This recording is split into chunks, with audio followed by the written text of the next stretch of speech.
4 નંબરનો વોર્ડ હોય એટલે મેં જોયું છે ભાઈઓ કરતા પણ સંખ્યા વધારે બહેનોની હોય.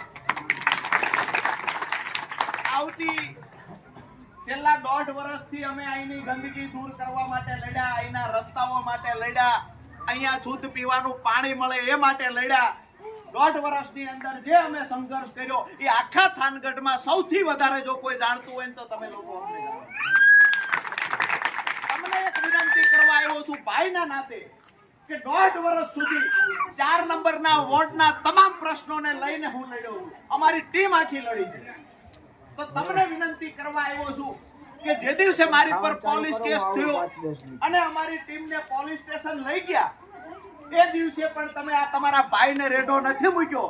હું વિનંતી કરવા આવ્યો છું કે આવતી 16 તારીખે ભાઈ એકલો ન પડે ને જવાબદારી બધા બહેનોને આપો.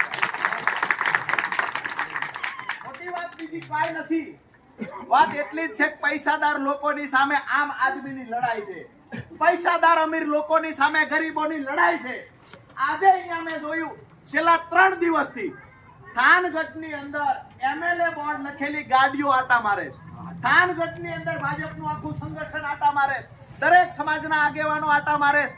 આ તમામને કહીએ છીએ કે આ ગટરો ઉભરાય અને અમારા ઘરમાં પાણી ઘૂસી જતા ત્યારે તમે ક્યાં ભૂલા હતા? જરૂર ત્યારે હતી અમારે તમારી. આજે અમને શુદ્ધ પીવાનું પાણી નથી મળતું. ક્યાં આગેવાનો હતા? અમારા ઘરે આ માળીના ઘરે હું ગયેલો, અહીંયા મોટા ભાગના બહેનો છે જેના ઘરે હું ગયેલો ને હવે તો બધાના ચહેરાથી ઓળખું છું. આપણા ઘરે ગંદકીનું પાણી, ગટરનું પાણી ઘરમાં ઘૂસી જતું હતું ત્યારે આ સમાજના આગેવાનો, ધારાસભ્યો, ભાજપના નેતાઓ ક્યાં હતા?